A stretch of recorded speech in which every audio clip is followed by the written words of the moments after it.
बार बार देखो, हजार बार देखो, ये देखने की चीज है। ये है भिलाई 3 कार सिरसा गेट के पास वाला अंडर ब्रिज। अब ये मैं इसलिए कह रही हूँ क्योंकि यहाँ गड्ढे पे गड्ढा है।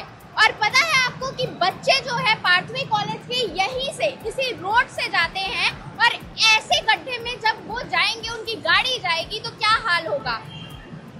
वो जो कॉलेज है वो हर समय सेंटर बनता है सरकारी एग्जाम्स का, और ऐसे में बच्चे लेट हो जाएंगे। और आप जानते हैं सरकारी एग्जाम का क्या होता है कि अगर 1 मिनट की भी देरी हो जाती है तो गेट बंद कर दिया जाता है, उन्हें घुसने नहीं दिया जाता। और बार बार, ये पहली दफा नहीं है जब सीजी भास्कर आपको ये दिखा रही होगी। इस गड्ढे का जिक्र हमने बार बार अपने चैनल में किया है कि ये अंडर ब्रिज को बार बार बनाया जाता है। कुछ समय पहले 2 महीने से रोका गया था, इसे बंद कर दिया गया था कि निर्माण कार्य चल रहा है, और कहते हैं कि 14 करोड़ की लागत से इसे बनाया गया है। लेकिन दिखता क्या है, यहाँ धूल तो बहुत है क्योंकि ट्रैवल गाड़ी जाती रहती है अक्सर, लेकिन मेन समस्या जो है वो ये गड्ढों की है।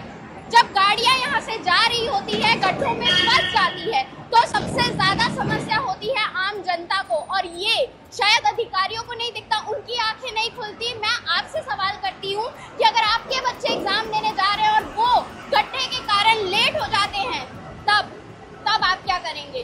तब भी इन गड्ढों को नहीं भरेंगे? तो ये जो सवाल है, मैं चाहती हूँ कि ये जो वीडियो है उन अधिकारियों तक पहुंचे और उनकी आंखें खुले। इस पर आपकी क्या राय है, कमेंट करके जरूर बताइएगा, और ऐसे ही खबरों के लिए सीजी भास्कर के साथ जुड़े रहे।